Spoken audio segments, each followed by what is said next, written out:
Boa tarde, pessoal. Estamos aqui em São Paulo, aqui no nosso escritório, e estamos assistindo estarrecidos o que vem acontecendo em nosso país.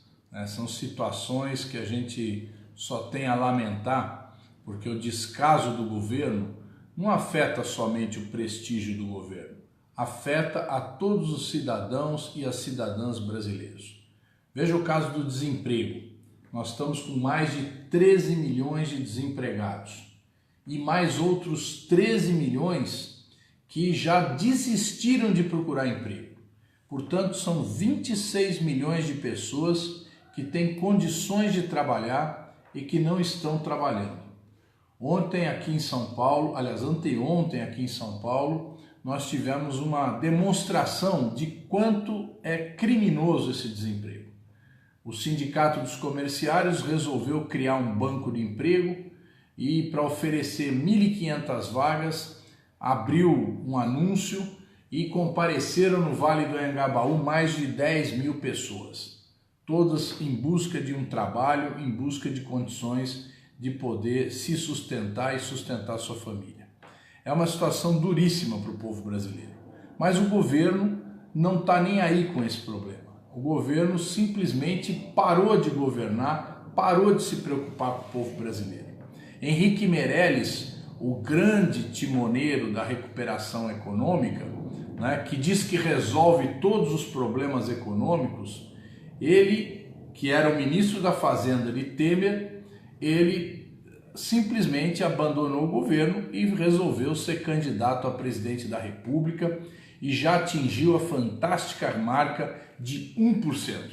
Pois bem, 1%, e diz que quer governar o Brasil. Mas o que a gente está vendo, além desse desemprego, é que não existe nenhuma perspectiva de melhora para a economia. A economia brasileira está parada. A greve dos caminhoneiros, que é uma greve que foi anunciada um mês antes e que o governo não fez absolutamente nada para resolver, essa greve levou a uma redução da atividade econômica de mais de 3%. Foram milhares de negócios que deixaram de ser feitos, foram 60 mil automóveis que não foram produzidos, foi milhares de litros de leite que foram jogados fora, e o leite nos mercados aqui em São Paulo aumentou 20% o preço. A gasolina, que era R$ 3,80, hoje já passou de R$ 4,20 na maioria dos postos de gasolina.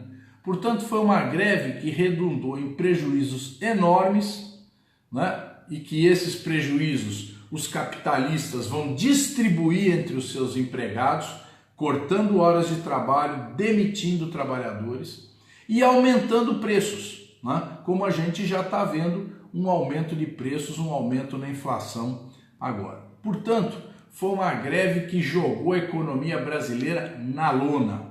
O Brasil parado, o Brasil recuando, e o governo não faz absolutamente nada para tentar reverter esse quadro. Nós estamos lutando agora para construir um programa de governo de salvação nacional. É o que nós vamos apresentar. A direção do PT vai se reunir nessa semana, na sexta-feira, e nós vamos apresentar um programa para tirar o país da crise, um verdadeiro programa de salvação nacional. Um programa onde a gente coloque medidas que imediatamente podem aumentar a renda do povo brasileiro, como, por exemplo, um aumento do salário mínimo, que pode beneficiar 60 milhões de brasileiros.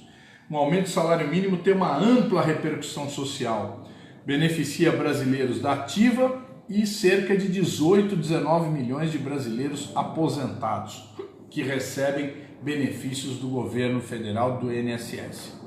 Nós temos também a possibilidade de fazer uma mudança no imposto de renda, que as pessoas que ganham até 5 salários mínimos ou até R$5.000 não paguem mais imposto de renda.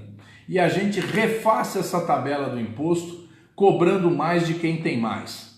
E, ao mesmo tempo, aprovando uma mudança no sistema tributário nacional, que aquelas pessoas que recebem lucros e dividendos, principalmente grandes empresários, e existem empresários bilionários do Brasil que pagam imposto de renda, porque hoje eles são isentos de pagamento sobre lucros e dividendos. Portanto, o que nós queremos é que eles passem a pagar imposto de renda também. Não é nenhum absurdo falar isso, porque no mundo inteiro os capitalistas pagam imposto de renda, menos no Brasil, menos no Brasil. Portanto, nós queremos reverter essa situação. Nós queremos reverter principalmente através de uma vitória nas eleições do dia 7 de outubro. Nosso candidato presidente Lula continua preso, injustamente, preso por uma decisão do juiz Sérgio Moro, que fez não um processo contra ele, mas uma verdadeira perseguição, principalmente depois que ele ousou peitar, ousou denunciar as injustiças, ele passou a ser claramente perseguido, foi perseguido pelo TRF4, e agora, quando o juiz Favreto, do TRF4, resolveu lhe conceder a liberdade, imediatamente Sérgio Moro abandonou suas férias em Portugal e tratou de se mexer para que outros juízes impedissem a libertação de Lula. Nós vamos continuar lutando pela liberdade de Lula, principalmente porque não se vê outra saída no Brasil. Olhem só o quadro eleitoral. Nós estamos vendo o Henrique Meirelles, eu já falei, é o candidato do 1%, é o candidato de uma parte dos banqueiros do mercado. Só para relembrar, ele foi executivo de banco americano, certo? E o Banco de Boston, e é presidente do conselho da JBS, essa empresa famosa, né? JBS, presidente do conselho da JBS, certo? Outro candidato é o Geraldo Alckmin. O Geraldo Alckmin, né, ele começou a campanha com 11%, caiu para 7% e agora está com 4%. Mas ele ainda acha que dá para ganhar.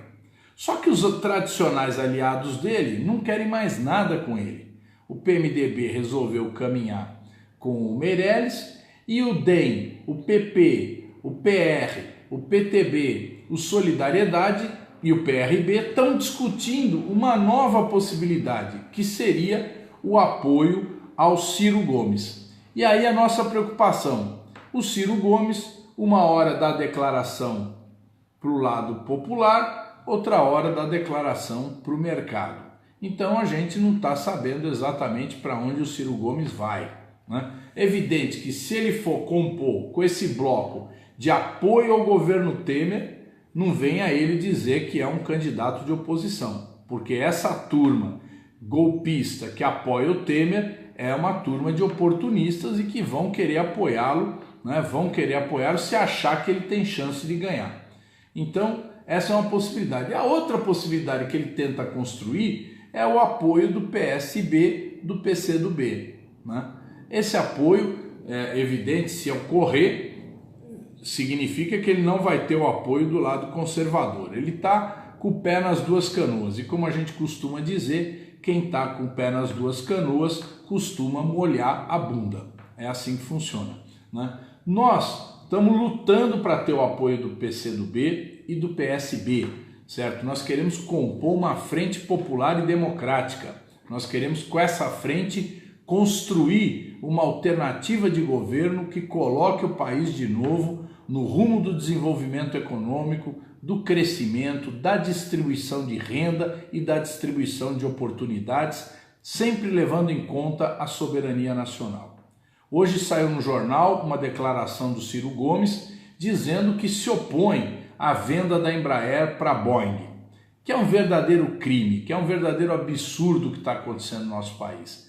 Vender a Embraer para a Boeing significa acabar com a Embraer, porque ela vai ser absorvida pela Boeing, vai fazer os projetos para a Boeing e a Embraer brasileira que eles querem manter, que seria a Embraer Defesa, não vai ter nem conhecimento tecnológico e nem capital para desenvolver novos projetos na área militar. Portanto, vender Embraer para a Boeing é acabar com a Embraer. E nós temos dito, né, nós vamos lutar contra isso. Nós estamos preparando várias medidas para combater essa venda da Embraer. Mas O Ciro Gomes deu essa declaração que nós achamos positiva, mas a gente espera que ele não some com o lado de lá, não se alie ao chamado mercado, que é aqueles que querem impor um programa conservador para o Brasil, que está aí, está demonstrado. É um programa que entrega as riquezas nacionais e é um programa que achata os salários e provoca o desemprego do povo brasileiro. Essa turma que está aí é a turma que está pilotando a mineração no Brasil hoje, né? O Fernando Coelho, que era ministro de Minas e Energia, hoje é deputado novamente, mas é do DEM agora, ele foi do PSB, agora está no DEM, ele foi o responsável por um decreto que altera o Código de Mineração e que abre a exploração da Renca novamente, aquela reserva estratégica de cobre, lá na Amazônia, uma área imensa, do tamanho da Bélgica. Pois bem, eles querem abrir ali milhares de áreas de mineração. Esse decreto já está emitido. Nós entramos contra esse decreto na Justiça Federal, junto ao Ministério Público, ação popular e ação junto ao Ministério Público, porque nós não podemos concordar com a entrega dessas riquezas para empresas mineradoras estrangeiras e empresas mineradoras nacionais que não têm nenhum interesse na preservação da Amazônia. Por isso, minha gente, nós temos que continuar lutando firmemente contra esse governo, lutando firmemente pela libertação de Lula e pelo registro da sua candidatura. Veja vocês, o MBL, aquele grupinho que é financiado pelo exterior, já entrou com uma ação para que Lula não possa sequer apresentar o seu registro. São fascistas, claros, eles têm medo do voto, eles não querem disputar no voto contra Lula, morrem de medo de Lula. Por isso que eles tentam se aliar com a justiça, com a Rede Globo, com o que tem de pior no Brasil. E nós temos que juntar o que tem de melhor no povo brasileiro, nas pessoas que querem fazer esse país avançar, na juventude que quer ver o país crescer. Força, vamos à luta. O Brasil não vai ficar de joelhos para esses interesses. O Brasil vai se levantar e dia 7 de outubro nós vamos ganhar essa eleição. Um grande abraço a vocês todos, boa tarde, força, muita luta.